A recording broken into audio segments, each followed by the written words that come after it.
ವಿರಾಮದ ಬಳಿಕ ಆರೋಗ್ಯ ರಹಸ್ಯ ಕಾರ್ಯಕ್ರಮಕ್ಕೆ ಸ್ವಾಗತ. ಇದೀಗ ಶಿರದಿಂದ ಪುಷ್ಪಲತಾ ಅಂತ ಹೇಳಿ ಕಾಲರ್ ಇದ್ದಾರೆ. ನಮಸ್ಕಾರ ಪುಷ್ಪಲತಾ. ನಮಸ್ತೆ ಮೇಡಮ್. ಯಾರ ಬಗ್ಗೆ ಕೇಳಬೇಕಾಗಿತ್ತು? ನಮ್ಮ ಬಗ್ಗೆ ತಿಳ್ಕೊಬೇಕಾಗಿತ್ತು. ಓಕೆ, ನಕ್ಷತ್ರವನ್ನ ತಿಳಿಸಿ. ನಿಮ್ಮ ನಕ್ಷತ್ರ ತಿಳಿಸಿ. ಹಸ್ತ ನಕ್ಷತ್ರ. ಗುರುಗಳಿದ್ದಾರೆ, ನಿಮ್ಮ ಪ್ರಶ್ನೆ. ಹಲೋ. ನಮಸ್ತೆ ಗುರುಜಿ. ನಾರಾಯಣ, ಹೇಳಮ್ಮ, ಯಾರು ನಿಮ್ದೇನಾ? ಹೌದು ಗುರುಜಿ. ಎಷ್ಟು ವಯಸ್ಸು? ನೋಡಿ, ನಮ್ ಜೀವನದಲ್ಲಿ ತುಂಬಾನೇ ಬದಲಾವಣೆ ಮಾಡ್ಕೊಂಡಿದ್ದೀವಿ ಗುರುಜಿ. ಬದಲಾವಣೆ ಆಗಿದ್ಯಾ? ದಿನಚರಿ ಬದಲಾಯಿಸ್ಕೊಂಡಿದ್ವಿ. ಬೇಗ ಹೇಳೋದು 4:15 4 ಗಂಟೆಗೆಲ್ಲ ಎದ್ದೇಳ್ತೀವಿ. ಬೈಕೊಳ್ಳಿಲ್ವಾ? ಏನಪ್ಪ ಗುರುಗಳು ಹಿಂಗೆ ಹೇಳ್ತಾರೆ ಅಂತ? ಹಲೋ. ಗುರುಜಿ ಹೇಳಿ ಗುರುಜಿ. ಕಷ್ಟ ಆಗ್ತಾ ಇಲ್ವಾ ಬೆಳಗ್ಗೆ ಬೇಗ ಹೇಳಕ್ಕೆ ಅಂದೆ? ಇಲ್ಲ ಗುರುಜಿ, ಖುಷಿಯಿಂದ ಎದ್ದೇಳ್ತೀನಿ ಈಗ ನಾನು. ಓಕೆ, ಈಗ ಏನಕ್ಕೆ ಮಾಡ್ದಮ್ಮ ಕರೆ? ಅದೇ ನಮ್ಮ ಬಗ್ಗೆನೇ ತಿಳ್ಕೊಬೇಕಾಗಿತ್ತು ಗುರುಜಿ. ಏನ್ ತಿಳ್ಕೊಬೇಕು? ನಕ್ಷತ್ರಕ್ಕೆ ಯಾಕೆ ಕೂತ್ ಬಂದೆ ಅಂತ, ಮತ್ತೆ ಆರೋಗ್ಯ, ಮನೆ ಪರಿಸ್ಥಿತಿ ಎಲ್ಲ ಸ್ವಲ್ಪ. ನಮ್ಮ ಮನೆಯವ್ರದ್ದು ಏನೇ ಬಿಸ್ನೆಸ್ ಮಾಡಿದ್ರು ಏನೇ ಮಾಡಿದ್ರು ಏನೋ ಇಂಪ್ರೂವ್ಮೆಂಟ್ ಇಲ್ಲ ಗುರುಜಿ. ಎಷ್ಟು ವರ್ಷದಮ್ಮ ಮನೆ? 30 ವರ್ಷದ್ದು ಗುರುಜಿ. ಯಾರು ಕಟ್ಸಿದ್ದು? ಅಂದ್ರೆ ನಮ್ಮ ತಾತವರೆಲ್ಲ ಮುಂಚೆಯಿಂದ ಇಲ್ಲೇ ವಾಸ ಮಾಡ್ತಿದ್ರು. ಅದೇ ನಮ್ಮ ಮಾವರು ಅದನ್ನೇ ಕಂಟಿನ್ಯೂ ಮಾಡಿ ಮನೆಯೆಲ್ಲ ಡೆಮಾಲಿಷ್ ಮಾಡ್ಕೊಂಡು ಮತ್ತೆ ಇದೇ ಮನೆಯಲ್ಲೇ ಇದೀವಿ. ಡೆಮಾಲಿಷ್ ಮಾಡಿ ಮತ್ತೆ ಕಟ್ಸಿದ್ದು ಯಾರು? ನಮ್ಮ ಮಾವರು. ಓಕೆ, ನಿಮ್ಗೆ ಎಷ್ಟು ಮಕ್ಕಳು? ನಮ್ಗೆ ಹಲೋ. ಗುರುಜಿ, ನಮ್ಗೆ 3 ಮಕ್ಳು. 3ರಲ್ಲಿ ಗಂಡು ಎಷ್ಟು, ಹೆಣ್ಣು ಎಷ್ಟು? ಒಬ್ಬ ಮಗ, 2 ಹೆಣ್ಮಕ್ಳು ಗುರುಜಿ. ಮಗನ ವಯಸ್ಸೆಷ್ಟು? ನಕ್ಷತ್ರ ಏನು? ಅವನು 24 ನಡೀತಾ ಇದೆ. ಅವನು ರೇವತಿ ನಕ್ಷತ್ರ. ಏನ್ ಮಾಡ್ತಾನೆ ಅವನು? ಅದೇ ನಮ್ದೇ ಮೆಡಿಕಲ್ ಸ್ಟೋರ್ ಇದೆ, ನೋಡ್ಕೊತಾ ಇದ್ದಾನೆ ಗುರುಜಿ. ಓಕೆ, ಹೆಣ್ಮಕ್ಳು? ಹೆಣ್ಮಕ್ಳು 2. ಒಬ್ಳು ಮಕ ನಕ್ಷತ್ರ, ಇನ್ನೊಬ್ಳು ಆಶ್ಲೇಷ ನಕ್ಷತ್ರ ಗುರುಜಿ. ಓಕೆ, 3 ಜನ ಮಕ್ಕಳ ಬಗ್ಗೆ ತಿಳ್ಕೊಂಡ್ರೆ ಪ್ಲಸ್ ಅಲ್ಲೇ ಇದ್ದಾರೆ, ಪರವಾಗಿಲ್ಲ, ನಾವ್ ಹೇಳಿದ್ರೆ ಒಪ್ಕೋತಾರೆ, ಖುಷಿಯಾಗಿದ್ದಾರೆ ಅನ್ಸತ್ತಾ? ಸ್ವಲ್ಪ ಡೌಟ್ ಇದೆಯಾ? ಒಂದೊಂದು ಒಬ್ರೊಬ್ರು ಒಪ್ಕೊಂತಾರೆ, ಒಬ್ಬೊಬ್ರು ಸ್ವಲ್ಪ ಫಾಲೋ ಮಾಡೋದು ಅನುಸರಿಸೋದು ಸ್ವಲ್ಪ ಲೇಟ್ ಗುರುಜಿ. ಈ 3 ಜನದಲ್ಲಿ ಖುಷಿಯಾಗಿದ್ದಾರೆ, ಬೇಜಾರು ಮಾಡ್ಕೊಳ್ಳದೆ ಅಂದ್ರೆ ಎಷ್ಟು ಜನ ಇದ್ದಾರೆ? ಈ 2 ಇದೆ ಗುರುಜಿ. ಅಲ್ಲ, ಮಗ ಜಾಸ್ತಿನಾ ಮಗಳು ಜಾಸ್ತಿನಾ? ಹೆಣ್ಮಕ್ಳು ಪರವಾಗಿಲ್ಲ, ಮಗ ಸ್ವಲ್ಪ ಅದೇ ದೇವ್ರನ್ನ ನಂಬ್ತಾನೆ. ಅದೇ ಇದನ್ನ ಆಚರಣೆಗಳನ್ನ ಮಾಡೋದು ಸ್ವಲ್ಪ ಅವನು ಸ್ವಲ್ಪ ಮಾಡ್ತಾನೆ ಗುರುಜಿ. ನೀ ಹೇಳ್ದಂಗೆಲ್ಲ ಮಾಡಕ್ಕಾಗಲ್ಲ, ನಾನು ಏನ್ ಮಾಡ್ಬೇಕು ಮಾಡ್ತೀನಿ ಅಂತಾನೆ. ನಾನು ಅಷ್ಟೊಂದೆಲ್ಲ ಮಾಡಲ್ಲ, ನಂಗೆ ದೇವ್ರ ಮೇಲೆ ನಂಬಿಕೆ ಇದೆ, ನಾನು ಅಷ್ಟೇ ಅಂತ ಅಂತಾನೆ. ಅಪ್ಪ ಹೇಳಿದ್ರೆ ಕೇಳ್ತಾನೆ, ನಾನು ಹೇಳಿದ್ರೆ ಅಷ್ಟು ಇದು ಮಾಡಲ್ಲ. ನಿಮ್ಮ ಯಜಮಾನ್ರು? ಅವ್ರು ತುಂಬಾನೇ ಗುರುಜಿ, ದೇವ್ರು ತುಂಬಾನೇ, ಅವರು ತುಂಬಾ ದೇವ್ರನ್ನ ನಂಬ್ತಾರೆ. ಅಮ್ಮ, ಒಂದ್ ನಿಮಿಷ. ಈ ದೇವ್ರು ನಂಬೋದೇ ನಮ್ ದೇಶದ ದೊಡ್ಡ ಸಮಸ್ಯೆ ಆಗಿರೋದು. ಏನರ್ಥ ಆಯ್ತು ಹೇಳೋದು? ದೇವ್ರು ನಂಬ್ಕೊಂಡಿರೋದೇ ದೊಡ್ಡ ಸಮಸ್ಯೆ. ಯಾಕೆ ಅಂದ್ರೆ ಎಲ್ಲ ದೇವ್ರ ಮೇಲೆ ಹಾಕ್ಬಿಡೋದು. ಇದು ಸೋಮಾರಿಗಳು ಇವರು. ಯಾರು ದೇವ್ರು ನಂಬ್ತೀನಿ ಅಂತ ಹೇಳ್ತಾರೋ ಪಕ್ಕಾ ಪ್ಯೂರ್ಲಿ ಸೋಮಾರಿ ಅವರೇನೆ. ಬರೀ ಡವ್ ಮಾತಿದು. ಏನಮ್ಮ? ದೇವ್ರು ನಂಬ್ತೀನಿ ಅಂತ ಹೇಳೋರು ಡವ್ ಇವರು. ಇವರಂತ ಸೋಮಾರಿಗಳು ಪ್ರಪಂಚದಲ್ಲಿ ಯಾರೂ ಇಲ್ಲ. ಯಾರಿಗೆ ಹೇಳ್ತೀರಾ ನೀವು ಈ ಮಾತನ್ನ? ಅಂದರೆ ಪೂರ್ತಿ ವರ್ಗಿಸ್ಬಿಡೋದು. ಈಗ ದೇವರು ಅಂದ್ಬಿಟ್ಟು ಮುಗಿತಲ್ಲ ಓದ್ಸಲಾಗಿ, ನಾನು ಯಾಕೆ ಹಿಂಗಾದೆ ದೇವ್ರಿಗೆ ಹೇಳ್ಬೇಕು. ಈ ಸೋಮಾರಿಗಳು ಹೇಳೋ ಮಾತಿದು. ಅದನ್ನ ನಿಮ್ಮ ಯಜಮಾನರು ಭಾರಿ ಹೈಲೈಟ್ ಆಗಿ ಹೇಳ್ತಿದ್ಯಾ ತಾಯಿ, ದೇವ್ರು ನಂಬ್ತಾರೆ ಅಂತ. ದೇವರು ನಂಬು ಅಂತ ಹೇಳಿಲ್ಲ, ದೇವ್ರ ಪೂಜೆ ಮಾಡು ಅಂತ ಹೇಳಿಲ್ಲ, ದೇವ್ರು ನನಗೆ ಅಭಿಷೇಕ ಮಾಡು ಅಂತ ಹೇಳಿಲ್ಲ, ದೇವಸ್ಥಾನಕ್ಕೆ ಬಂದು ನನಗೆ ಶರಣಾಗು ಅಂತ ಹೇಳಿಲ್ಲ. ನಿಮ್ಮ ಭ್ರಮೆ ಅದು. ಭಗವಂತ, ಪೂರ್ತಿ ಕೇಳಿಸ್ಕೊಮ್ಮ, ಭಗವಂತ ನಿಮ್ಮಲ್ಲಿ ಇದಾನ ದೇವಸ್ಥಾನದಲ್ಲಿ ಇದಾನಮ್ಮ? ನಮ್ಮಲ್ಲೇ ಇದ್ದಾನೆ ಗುರುಜಿ. ಹಾಗಿದ್ಮೇಲೆ ದೇವಸ್ಥಾನಕ್ಕೆ ಏನಕ್ಕೆ ಹೋಗೋದು ನಾವು? ಸ್ವಲ್ಪ ಯೋಚನೆ ಮಾಡ್ಬೇಕಲ್ಲ. ಹೌದು ಗುರುಜಿ. ಯಾರು ಯೋಚನೆ ಮಾಡಿದ್ದಾರೆ? ಅಲ್ಲಿ ಹೋಯ್ತಾರೆ, ಅಲ್ಲಿ ನಿಂತ್ಕೋತಾರೆ, ಈ ಕಡೆ ದೇವ್ರು ಕಾಣ್ತಾ ಇಲ್ಲ ಅಂತಾರೆ, ಬಡ್ದಾಡ್ತಾರೆ, ಉಪವಾಸ ಇರ್ತಾರೆ. ಅಲ್ಲೋಗಿ ಗಂಟೆಗಟ್ಟಲೆ ಕಾಯ್ಕೊಂಡು ಬಸ್ಸಲ್ಲಿ ಹತ್ತಿ ಇಳಿದು ಮಾಡಿ ಸಾಯಂಕಾಲಕ್ಕೆ ಬಂದು ರಪ್ ಅಂತ ಮನೇಲಿ ಬಿದ್ದೋಗ್ಬಿಡ್ತಾರೆ. ದೇವಸ್ಥಾನಕ್ಕೆ ಹೋಗಿದ್ದೆ, ಕೈ ಮುಗಿದೆ. ದೇವಸ್ಥಾನಕ್ಕೆ ಹೋಗೋದು ತಪ್ಪಲ್ಲ, ಹೋಗೋದು ಸರಿಯಲ್ಲ. ಮೊದಲು ನಿಮ್ಮ ದೇಹದಲ್ಲಿರುವ ದೇವರನ್ನ ಗುರುತಿಸಿದ್ದೀರಾ? ಇದು ಪ್ರತಿಯೊಬ್ಬರು ಅರ್ಥ ಮಾಡ್ಕೊಳಕ್ ಆಗಿದೆಯಾ? ನಿಮ್ಮ ದೇಹದಲ್ಲಿ ದೇವ್ರು ಇದಾನ ಇಲ್ವಾ ಗೊತ್ತಿಲ್ಲ. ಮತ್ತೆ ಅಲ್ಲಿಗೇನಕ್ಕೆ ಹೋಗ್ತೀರಾ? ಒಳ್ಳೇದು ಮಾಡ್ತಾನೆ ಅಂತ ಹೋಗ್ತಾರಾ? ಒಳ್ಳೇದು ಮಾಡೋದು ದೇವ್ರು ಇಲ್ಲವೇ ಇಲ್ಲ. ಯಾಕೆಂದ್ರೆ ಸೋಮಾರಿತನಕ್ಕೆ ನಿಮಗೆ ಒಳ್ಳೇದೇನಕ್ಕೆ ಮಾಡಬೇಕು? ಹೇಳೋದು 8 ಗಂಟೆಗೆ, ಸ್ನಾನ ಮಾಡೋದು 10 ಗಂಟೆಗೆ, ಮಲ್ಕೊಳ್ಳೋದು 12 ಗಂಟೆಗೆ. ಯಾಕೆ ಒಳ್ಳೇದು ಮಾಡ್ಬೇಕು ನಿಮಗೆ? ಸೋಮಾರಿಗಳು ನೀವು. ಅದಕ್ಕೆ ದೇವ್ರು ಕಣ್ಣು ಮುಚ್ಕೊಂಡು ಸುಮ್ಮನೆ ಕೂತ್ಕೊಂಡ್ಬಿಟ್ಟಿದ್ದಾನೆ. ಅದಕ್ಕೆ ಭಗವಂತನ ಭಾಷೆ ಯಾವುದು ಅಂದರೆ ಮೌನ. ಮಾತಾಡೋದು ತಾನೇ ಕಷ್ಟ. ಇಲ್ಲ ನಾನು ಹಿಡ್ಕೊಂಡು ಅವನು ಜಗ್ಗಿಸ್ಬಿಡೋರು, ನನಗೆ ಒಳ್ಳೇದು ಮಾಡ್ತೀಯಾ ಇಲ್ವಾ ಹೇಳು, ನಿನಗೆ ಎಷ್ಟು ಲೀಟ್ರ್ ಹಾಲು ಬೇಕು ತಂದು ಒಯ್ತೀನಿ. ನಿನ್ಗೆ ಎಷ್ಟು ಪಾತ್ರೆ ಅನ್ನ ಬೇಕು ತಂದು ಮಡಗ್ತೀನಿ. ಇಂಥ ಕಿತ್ತೋ ಜನಗಳೇ ನಮ್ಮ ಜಾಸ್ತಿ. ಬರೀ ಜಗ್ಸೋದು ದೇವ್ರನ್ನ. ಇವರಂತೂ ಏನೂ ಮಾಡಲ್ಲ. ಯಾಕೆ ಅಂದರೆ ನಮ್ಮ ಅಪ್ಪ ಸರಿ ಇಲ್ಲ, ದೇವ್ರು ಸರಿ ಇಲ್ಲ, ನಮ್ಮ ಅಮ್ಮ ಸರಿ ಇಲ್ಲ, ಮನೆ ಸರಿ ಇಲ್ಲ. ಇದನ್ನೇ ಕುಂಟನ ಬಾಳ್ಕೊಂಡೆ ಎಲ್ಲರೂ ಹಾಳು ಮಾಡ್ತಾ ಇದ್ದೀರು. ಮಕ್ಕಳನ್ನೂ ಹಾಳು ಮಾಡ್ತಾರೆ, ಅವರು ಹಾಳಾಗ್ತಾ ಇದ್ದಾರೆ. ಆಮೇಲೆ ಮಕ್ಕಳ ಬಗ್ಗೆ ಶಾಸ್ತ್ರ ಕೇಳಕ್ಕೆ ಹೋಗ್ತಾರೆ. ನನ್ನ ಮಗ ಯಾಕೆ ಹಿಂಗೆ, ನನ್ನ ಮಗಳು ಯಾಕೆ ಹಿಂಗೆ, ನನ್ನ ಗಂಡ ಯಾಕೆ ಹಿಂಗೆ. ಈ ಶಾಸ್ತ್ರ ಹೇಳುವಂತಹ ಅವ್ರು ಇರುವಾಗ, ಈ ಶಾಸ್ತ್ರ ಕೇಳ್ತಕ್ಕಂಥದ್ದು ಜಾಸ್ತಿ ಇರಬೇಕಾದ್ರೆ ಅವ್ರ ಮನೆ ಕಟ್ಕೋತಾರೆ ಕಾಸಿಸ್ಕೊಂಡು. ಇವ್ರ ಮನೆ ಸರಿ ಮಾಡ್ಕೊಳಕ್ಕಾಗಲ್ಲ. ಆದರೆ ಅವರು ಚೆನ್ನಾಗಿರೋಕ್ಕಾಗಲ್ಲ. ಯಾಕೆ ಅಂದರೆ ಅವ್ರು ಕರೆಕ್ಟ್ ಮಾಹಿತಿನೇ ಕೊಟ್ಟಿಲ್ಲ ಅಂದಮೇಲೆ ಅವರು ಚೆನ್ನಾಗಿರಲ್ಲ. ಅದಕ್ಕೆ ನಾವು ತಿಳ್ಕೋಬೇಕು ಫಸ್ಟು ನಾವೆಲ್ಲಿ ತಪ್ಪು ಮಾಡ್ತಾ ಇದ್ದೀವಿ. ನಿಮ್ಮ ಮನೆಯನ್ನು ನೀನು ಗಮನಿಸ್ಕೊಮ್ಮ. ನೇರವಾಗಿ ಬಾಗಿಲು ಇರ್ತಕ್ಕಂಥದ್ದು ಎಷ್ಟು ಬಾಗಿಲಿದೆ ನಿಮ್ಮ ಮನೆಯಲ್ಲಿ? ನೇರವಾಗಿ ಬಾಗಿಲು ಒಂದಿದೆ ಗುರುಜಿ. ಒಂದೇ ಬಾಗಲ? ಯಾವ ದಿಕ್ಕಿಗಿರೋದು? ಅದೇ ಪೂರ್ವಕ್ಕಿದೆ. ಆಮೇಲೆ ಈ ಕಡೆ ದಕ್ಷಿಣಕ್ಕೆ ಒಂದು ಬಾಗಿಲಿದೆ ಗುರುಜಿ. ಯಾಕದು ದಕ್ಷಿಣಕ್ಕೊಂದು? ಅದನ್ನ ಕ್ಲೋಸ್ ಮಾಡ್ಬಿಟ್ಟಿದೀವಿ. ಅದನ್ನೇನು ಯೂಸ್ ಮಾಡಲ್ಲ. ಅದಿತ್ತು. ಅದನ್ನೆಲ್ಲ ಆ ಕಡೆ ಏನು ಓಡಾಡೋದು ಇಲ್ಲ, ಏನೂ ಇಲ್ಲ ಗುರುಜಿ. ತುಂಬಾ ವರ್ಷ ಆಯ್ತು ಅದು ಕ್ಲೋಸ್ ಮಾಡಿ. ನೀನು ಎಷ್ಟನೇ ಸಲ ಕರೆ ಮಾಡಿರೋದಮ್ಮ? ಗುರುಜಿ ಹೋದ್ಸಲ ಮಾಡಿದ್ದೆ, ಕರೆ ಸಿಕ್ಕಿದೆ ಗುರುಜಿ. ಅಲ್ಲ, ಬೇರೆಯವ್ರಿಗೆ ಅವಕಾಶ ಮಾಡ್ಕೊಡಿ. ನಾನು ಹೇಳಿದ್ದೀನಿ ಕೂಡ, ನಿಮ್ಮ ಮನೆ ಉತ್ತರ ದಕ್ಷಿಣ ಜಾಸ್ತಿ ಇದೆ ಕಣಮ್ಮ, ಉಚ್ಚಾಸ್ಪತ್ರೆ ಆಗಿದೆ ಅಂತ. ಮತ್ತೆ ಕರೆ ಮಾಡಿದ್ಯಲ್ಲ ತಾಯಿ. ಬೇರೆಯವ್ರಿಗೆ ಅವಕಾಶ ಕೊಡಿ. ಲಾಸ್ಟ್ ಟೈಮ್ ಹೇಳಿದ್ದೀನಿ ನಾನು, ನೀವು ಬರೀ ಕೇಳೋದ್ರಲ್ಲೇ ಕಾಲ ಕಳೀತೀರಿ ಹೊರತು ನೀವೇನು ಮಾಡಲ್ಲ ರೀ. ಸೋಮಾರಿತನದ ಜೀವನ ದಯವಿಟ್ಟು ಬಿಡಿ. ನಾನು ಹೇಳ್ತಾ ಇರೋದಕ್ಕೆ ಬೇಜಾರು ಮಾಡ್ಕೋಬೇಡಿ. ಕರೆ ಮಾಡ್ತಕ್ಕಂಥದ್ದು ಒಂದು ಸಲ ಕರೆ ಮಾಡಿ ವಿಷಯ ಹೇಳಿದ ಮೇಲೆ ಅದನ್ನು ಪಾಲನೆ ಮಾಡಬೇಕು, ಇಲ್ಲ ಕೇಳಿ ತಿಳ್ಕೋಬೇಕು. ಮತ್ತಿನ್ನೊಂದು ಸಲ ಕರೆ ಮಾಡಿ ಸುಮ್ಮನೆ ಬೇಜಾರು ಕಳೆಯೋಕ್ಕೋಸ್ಕರ ತಿಳ್ಕೊಳಕ್ಕೆ ಹೋಗ್ಬಿಡಿ ತಾಯಿ. ಇನ್ನೂ ಶಾಪಕ್ಕೆ ಗುರಿ ಆಗ್ತೀರಿ, ಶಾಪಕ್ಕೆ ಗುರಿ ಆಗ್ತೀರಿ. ಯಾಕೆ ಅಂದರೆ ಟೈಮ್ ಪಾಸ್ಗೆ ದಯವಿಟ್ಟು ಕಾರ್ಯಕ್ರಮನ ಬಳಸ್ಕೋಬೇಡಿ. ಟೈಮ್ ಪಾಸ್ಗೆ ಬರೋ ಕಾರ್ಯಕ್ರಮನೇ ಬೇರೆ ಇದೆ. ಶಾಸ್ತ್ರ ಜ್ಯೋತಿಷ್ ಹೇಳೋದ ಕೇಳಿಸ್ಕೊಳ್ಳಿ. ಆದರೆ ಇಲ್ಲಿ ಜನಗಳಿಗೆ ಒಂದು ಮಾರ್ಗದರ್ಶನ ಆಗಲಿ, ಒಂದು ಒಳ್ಳೆ ಮಾಹಿತಿ ಸಿಕ್ಕಲಿ ಅಂತ ಕಾರ್ಯಕ್ರಮ ಮಾಡ್ತಾ ಇರೋದು ಇದು. ಹೇಳಿದ್ದನ್ನೇ ಹೇಳಿಸ್ಕೊಂಡು ಕೇಳಿದ್ದನ್ನೇ ಕೇಳಿಸ್ಕೊಂಡು ತಪ್ಪಾಗುತ್ತೆ ಅಮ್ಮ, ಬೇಜಾರು ಮಾಡ್ಕೋಬೇಡ ದಯವಿಟ್ಟು. ಸೋಮಾರಿತನದ ಪರಮಾವಧಿ ಯಾವುದು ಅಂದರೆ ನಿಮ್ಮ ಕುಟುಂಬ. ಇದಕ್ಕೆ ಮಕ್ಕಳನ್ನಾಗಲಿ, ನೀನಾಗಲಿ, ಗಂಡ ಆಗಲಿ ಯಾರನ್ನೂ ಕೂಡ ನಿಂದನೆ ಮಾಡಬಾರ್ದು. ನಾವು ತಿಳ್ಕೊಳ್ಳದೇ ಇರತಕ್ಕಂಥ ಸೋಮಾರಿಗಳಾಗಿದ್ದೀವಿ ಅಂತ ನೀವು ಗಂಡ ಹೆಂಡತಿ ಒಪ್ಕೊಳ್ಳಿ, ತಿಳ್ಕೊಳ್ಳಿ. ನೀವು ರಿಪೇರಿಯಾಗಿ ಫಸ್ಟು. ಗಂಡ ಹೆಂಡತಿ ರಿಪೇರಿ ಆದರೆ ಮಕ್ಕಳು ರಿಪೇರಿ ಆಗ್ತಾರೆ. ಗಂಡ ಹೆಂಡತಿ ರಿಪೇರಿ ನಮ್ಮ ದೇಶದಲ್ಲಿ 2% ಆಗಲ್ಲ. ಯಾಕೆ ಅಂದರೆ ಮಂಡತನದಲ್ಲೇ ಬದುಕಿರ್ತಾರೆ. ಮಕ್ಕಳಿಗೂ ಮಂಡತನವಾಗಿ ಹೇಳ್ತಾರೆ, ಆದರೂ ಚೆನ್ನಾಗಿ ಬದುಕಿ ಅಂತ ಕೇಳ್ತಾರೆ. ದಯವಿಟ್ಟು ಸೋಮಾರಿಗಳು ಯಾರು ಅಂದರೆ ತಂದೆ ತಾಯಿಗಳೇ. ಅಂದರೆ ತಿಳಿಯದೇ ಇರುವ ಸೋಮಾರಿಗಳು. ಸಂಪಾದನೆ ಮಾಡೋಕ್ಕಲ್ಲ, ಮಕ್ಕಳು ಮಾಡೋಕ್ಕಲ್ಲ, ಮದುವೆ ಮಾಡ್ಕೊಳಕ್ಕಲ್ಲ, ಅದೆಲ್ಲ ಸೋಮಾರಿತನ ಇರಲ್ಲ. ಆದರೆ ಜ್ಞಾನಾರ್ಜನೆಯಲ್ಲಿ ಸೋಮಾರಿತನ ಇರ್ತಕ್ಕಂಥದ್ದು ಗೊತ್ತಾಗಿದೆ ಅಂತ ಈಗಾರು ತಿಳ್ಕೊಂಡು ಒಪ್ಪಿಕೊಂಡು ಶರಣಾಗತಿಯಾಗಿ ತಿಳ್ಕೊಳ್ಳೋಕೆ ಪ್ರಯತ್ನ ಮಾಡಿ. ಒಳ್ಳೆಯದಾಗಲಿ. ಓಕೆ, ಧನ್ಯವಾದಗಳು ಸುಕನ್ಯಾ ಕರೆ ಮಾಡಿದ್ದಕ್ಕಾಗಿ. ಗುರುಜಿ ತಿಳಿಸ್ಕೊಡ್ತಾ ಇದ್ರಿ ಕಣ್ಣಿನ ಬೆಳಕಿನ ವೇಗದ ಕುರಿತಂತೆ. ಮುಂದುವರಿಸೋದಾದ್ರೆ ಗುರುಗಳೇ, ಈಗ ಇಬ್ಬರು ಈ ಮಾತು ಹೇಳಿದ್ರು, ದೇವ್ರನ್ನ ನಂಬೋದು. ಅಮ್ಮ ಇದು ಸರಿನಾ ಮಾತು? ನಿಜವಾಗ್ಲೂ ಸರಿನಾ? ಮನುಷ್ಯ ಅದನ್ನು ಹೇಳ್ಬೋದ ಈ ಮಾತನ್ನ? ದೇವ್ರು ನಂಬೋದು ಏನಕ್ರಿ ನಂಬೇಕು ದೇವ್ರನ್ನ? ನಿಮ್ಮ ದೇವ್ರು ಹೇಳಿಲ್ವಲ್ಲ ನಂಬು ಅಂತ. ದೇವಸ್ಥಾನದಲ್ಲಿ ಪೂಜೆ ಮಾಡುವಂಥ ಪೂಜಾರಿಗೆ ದೇವ್ರು ಎಲ್ಲವನ್ನು ಕೊಟ್ಬಿಡ್ತಾನ? ಇಲ್ಲ ಅಲ್ಲ. ಅವ್ರಿಗೆ ಸಮಸ್ಯೆ ಜಾಸ್ತಿ. ಯಾಕೆಂದ್ರೆ ಟೈಮ್ ಸರಿ ತಿನ್ನಕ್ಕಾಗಲ್ಲ, ಒಂದು ಗ್ಲಾಸ್ ಕಾಫಿ ಕುಡಿಯೋಕ್ಕೂ ಆಗಲ್ಲ. ಯಾಕೆ ಬರ್ತಿರ್ತಲ್ಲ, ಸ್ವಾಮಿ ಅರ್ಚನೆ ಮಾಡಿ, ಸ್ವಾಮಿ ಮಂಗಳಾರತಿ ಮಾಡಿ, ಸ್ವಾಮಿ ಏನೋ ಹೇಳ್ತಿರ್ತಾರೆ. ಅವನಿಗೆ ಬಿಡಕ್ಕೂ ಆಗಲ್ಲ. ಸಂಪಾದನೆನೂ ನೋಡಬೇಕು, ದೇವ್ರನ್ನೂ ನೋಡಬೇಕು, ಜನನೂ ನೋಡಬೇಕು, ಇದ್ರ ಮಧ್ಯೆ ಹೆಂಡತಿ ಮಗಳು ಕಟ್ಕೊಂಡು ಅಳಬೇಕು. ಹೌದಾ? ಪ್ರಾಬ್ಲಮ್ ಇರೋದೇ ಅಲ್ಲೇ ಜಾಸ್ತಿ. ಯಾಕೆ? ಬೆಳಿಗ್ಗಿಂದ ಸಂಜೆವರೆಗೂ ದೇವಸ್ಥಾನ ಪೂಜೆ ಮಾಡೋ ಪೂಜಾರಿಗೆ ಸಮಸ್ಯೆ ಇದ್ದ ಮೇಲೆ ನಾವು ದೇವ್ರ ಹತ್ರ ಹೋಗಿ ಕೇಳೋದೇನು? ಯೋಚನೆ ಮಾಡ್ಬೇಕಲ್ಲ. ದೇವ್ರ ಮೇಲೆ ಭಾರ ಹಾಕೋದು ಸೋಮಾರಿತನ ಜನಗಳಲ್ರಿ. ತಪ್ಪಿಸ್ಕೊಳ್ಳೋರು ಹೇಳೋದು ಈ ಮಾತು, ನಾನು ದೇವ್ರು ನಂಬ್ತೀನಿ, ವಾರ ಬಂದರೆ ದೇವಸ್ಥಾನಕ್ಕೆ ಹೋಗ್ತೀನಿ, ನೀನು ಹೋಗು ಅಂತ ಹೇಳಿದವ್ರು ಯಾರು? ಮಕ್ಕಳು ಕೇಳ್ತಾರೆ, ನಾನು ನಿನ್ನನ್ನು ಹೊಟ್ಟೆಲಿ ಉಡ್ತೀನಿ ಅಂತ ಕೇಳಿದ್ನಾ? ಇಲ್ಲ, ನೀನು ಮಾಡ್ಕೊಂಡಿದ್ದು. ನನಗೇನು ಹೇಳ್ತೀಯ?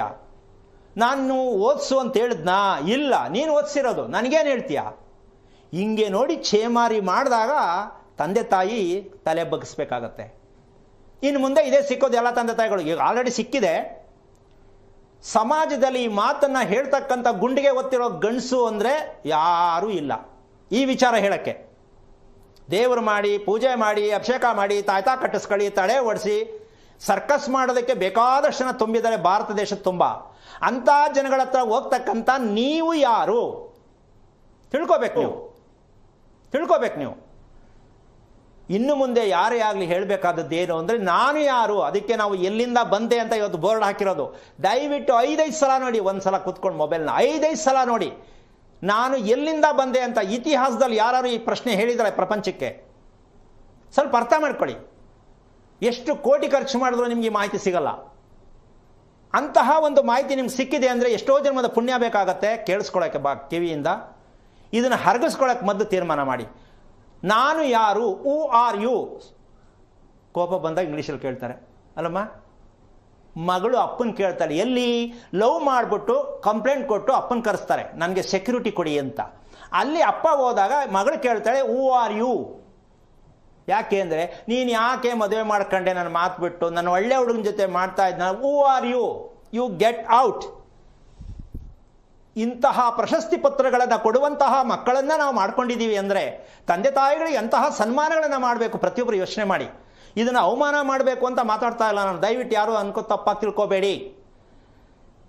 ಅವಮಾನ ಆಗತ್ತೆ, ನಾಚಿಕೆ ಆಗತ್ತೆ, ಬೇಜಾರಾಗತ್ತೆ ಅಂದರೆ ನಿಮ್ಮ ಬದುಕು ನಿಮ್ಗೇನು ಸೌಂದರ್ಯವಾದ ಬದುಕು ಕೊಡಲ್ಲ. ಇಲ್ಲ ಇವತ್ತಾದರೂ ನಮಗೆ ಪ್ರಾಯಶ್ಚಿತ್ತ ಗೊತ್ತಾಯಿತು, ಈ ಸತ್ಯವನ್ನು ತಿಳ್ಕೊಳ್ಳೋಕ್ಕೆ ಯಾರೋ ಒಬ್ಬರು ಮೂಲಕವಾಗಿ ಬಾಯಿಂದ ಭಗವಂತ ನುಡಿಸ್ತಾ ಇದ್ದಾನೆ, ಈ ಸತ್ಯವನ್ನು ನಾವು ಅರ್ಥ ಮಾಡಿಕೊಂಡು ಸೋಮಾರಿತನದಿಂದ ಭಗವಂತನನ್ನು ನಂಬಿದ್ದೀವಿ ಅಂತಕ್ಕಂಥ ಗೊಡ್ಡು ವಿಚಾರಗಳನ್ನು ತಿಳ್ಕೊಂಡು ನಾವು ಮೌಢ್ಯದಲ್ಲಿ ಸಿಕ್ಕಾಕೊಂಡಿದ್ದೀವಿ. ನಮ್ಮ ದೇಹದಲ್ಲಿ ಇರ್ತಕ್ಕಂಥ ಭಗವಂತನನ್ನ, ನಾವು ಊಟ ಮಾಡುವ ಅನ್ನದಲ್ಲಿ ಭಗವಂತನನ್ನ, ನಾವು ಕಟ್ಟುವ ಮನೆಯಲ್ಲಿ ಭಗವಂತನನ್ನ ನಾವು ಉಳಿಸ್ಕೋಬೇಕೇ ಹೊರ್ತು ದೇವಾಲಯದಲ್ಲಿ ಕೂತಿರ್ತಕ್ಕಂಥ ದೇವರ ಹತ್ರ ಹೋಗಿ ನಾನು ಬೇಡಿ ಸರ್ ಮಾಡ್ಕೋತೀನಿ ಅಂದರೆ ಹೇಳ್ಬಿಟ್ಟಿದ್ದೀನಿ, ಪೂಜಾರಿಗೆ ಹೋಗಿ ಕೇಳಿ ಒಳ್ಳೇದಾಗೈತಾ ಅಂತ. ಹಾಗಾದರೆ ಪೂಜಾರಿ ತಪ್ಪ ಅಲ್ಲ, ದೇವಸ್ಥಾನಕ್ಕೆ ಹೋಗೋದು ತಪ್ಪ ಅಲ್ಲ. ಅವ್ರ ಚಿಂತೆ ನಿಮಗೆ ಯಾಕ್ರಿ? ನಿಮ್ಮ ಮನೆ ನಿಮ್ಮ ದೇಹವನ್ನು ಸರಿ ಮಾಡ್ಕೊಳ್ಳಿ, ಅಲ್ಲಿ ಭಗವಂತ ನಿಮಗೆ ಕಾಣಿಸ್ತಾನೆ. ಕಣ್ಣು ಮುಚ್ಚಿ ಕೂತ್ಕೊಳ್ಳಿ, ಒಂದೇ ದೇವ್ರು ಕಾಣಿಸುತ್ತೆ. ಕಣ್ಣು ತೆರೀರಿ, ಪ್ರಪಂಚದಲ್ಲಿರೋ ದೇವರೆಲ್ಲ ಕಾಣಿಸ್ತವೆ. Very simple. ಏನಮ್ಮ? ಕಣ್ಣು ಮುಚ್ಕೊಂಡ್ರೆ ಇದಕ್ಕೆ ನಿಜವಾದ ಪೂಜಾರಿ ಮಾನಸ ಪೂಜೆ ಅಂತ ಹೇಳ್ತೀವಿ. ಮಂತ್ರ ಹೇಳ್ಕೊಂಡು, ಪುಸ್ತಕ ನೋಡ್ಕೊಂಡು ಮಂತ್ರ ಹೇಳ್ಕೊಂಡು ಪೂಜೆ ಮಾಡಿದವರು ಜೀವನದಲ್ಲಿ ಅವರಂಥ ಹುಚ್ಚುತನ ಇನ್ಯಾರಿಗೂ ಇಲ್ಲ. ಯಾರು ಮಂತ್ರವನ್ನು ಪ್ರತಿದಿನ ಮನೆಯಲ್ಲಿ ಬಳಸ್ತಾರೋ ಅದು ಹುಚ್ಚುತನ. ಮಂತ್ರ ಇರೋದು ಕೇಳಿಸ್ಕೊಳ್ಳೋಕ್ಕೆ, ಹೇಳಕ್ಕಲ್ಲ. ಇದು ನಮಗೆ ಗೊತ್ತಿಲ್ಲ. ಬಾಯನ್ನು ತೆರೆಯದೆ ಪ್ರತಿಯೊಂದನ್ನು ಕೇಳಿಸ್ಕೊತಾರಲ್ಲ ಅವರೇ ಜ್ಞಾನವಂತರು, ಅವರೇ ದೇವ್ರಿಗೆ ಹತ್ತಿರವಾದವರು. ಒಂದಕ್ಕೊಂದು ವಾದ ವಿವಾದ ಮಾಡಿ ತರ್ಕ ಮಾಡ್ತಾರಲ್ಲ ಅವ್ರಿಗೆ ನಾವು ಹೆಸರು ಕೊಡೋದು ಬೇಡ, ಅವರೇ ತಿಳ್ಕೋಬೇಕು ಈ ಸತ್ಯ. ಪ್ರತಿಯೊಬ್ಬರಿಗೂ ಇವತ್ತು ಮಕ್ಕಳು ಅಪ್ಪ ಅಮ್ಮನಿಗೆ ಮಾಡ್ತಾ ಇರೋ ವಾದ ವಿವಾದ ಇದೇನೆ, ನೀವು ಸರಿ ಇಲ್ಲ, ನಮಗೆ ಸರಿ ನೋಡ್ಕೊಳ್ಳಿಲ್ಲ, ನಮಗೆ ಸರಿಯಾಗಿ ಜನ್ಮ ಕೊಡಲಿಲ್ಲ, ಇನ್ನು ಎಷ್ಟು ಮಾತು ನಿಮ್ಮನ್ನು ಕೇಳಿ ಅವಮಾನ ಮಾಡಬೇಕು ಸ್ವಲ್ಪ ಯೋಚನೆ ಮಾಡಿ. ಆದರೂ ನೀವು ಮಂಡತನದಲ್ಲೇ ಮಕ್ಕಳು ಸರಿ ಇಲ್ಲ ಅಂತ ಮಕ್ಕಳ ಮೇಲೆ ವರದಿ ಆಗ್ತಿರಲ್ಲ, ಎಷ್ಟರ ಮಟ್ಟಕ್ಕೆ ಮಕ್ಕಳು ಸರಿ ನೀವು ಸರಿ ಸ್ವಲ್ಪ ಯೋಚನೆ ಮಾಡಿ. ಮೊದಲನೇದಾಗಿ ಮನೆಯ ಯಜಮಾಂತಿಯಾದವರು ಮನೆಯಲ್ಲಿ ರಿಪೇರಿ ಆಗುತ್ತಕ್ಕಂಥದ್ದೇ ಭಗವಂತನ ಆರಾಧನೆ. ಈ ಭಗವಂತನ ಆರಾಧನೆ ಮಾಡಬೇಕು ಅಂತ ನಮಗೂ ಇಷ್ಟ ಆಗ್ತಾ ಇಲ್ಲ ಅನ್ನೋ ಪ್ರಶ್ನೆ ಬರುತ್ತೆ. ಹೌದಾ? ಒಂದಿನ ಮಾಡ್ಬಿಟ್ಟು ಎರಡನೇ ದಿನ ಮೈ ನೋವು ಬತ್ತು ಸ್ವಾಮಿ, ಬೆನ್ನು ನೋವು ಬತ್ತು, ಹೇಳೋಕ್ಕಾಗಲಿಲ್ಲ ಅಂತ ಗಂಡ ಹೇಳ್ಬೋದು. ಹೆಂಡತಿ ರಾತ್ರಿ ಎಲ್ಲ ನಿದ್ದೆ ಮಾಡಲಿಲ್ಲ ಸ್ವಾಮಿ ಅಂತ ಹೆಂಡತಿ ಹೇಳ್ಬೋದು. ಹೌದು ತಾನೆ? ಇದಿಷ್ಟಕ್ಕೂ ಕಾರಣ ಭಗವಂತ ಎಲ್ಲಿ ಕಾಣಿಸ್ತಾನೆ, ಭಗವಂತ ಎಲ್ಲಿದ್ದಾನೆ, ನಮಗೆ ಅವನು ನಿಜಕ್ಕೂ ಕಾಣಿಸ್ತಾನ. ಭಗವಂತ ಅನ್ನೋ ಇರ್ತಕ್ಕಂಥ ನಾವು ಪೂರ್ಣವಾಗಿರ್ತಕ್ಕಂಥದ್ದನ್ನು ನಾವು ನೋಡಬೇಕು, ಭಗವಂತನನ್ನ ಅಲ್ಲ.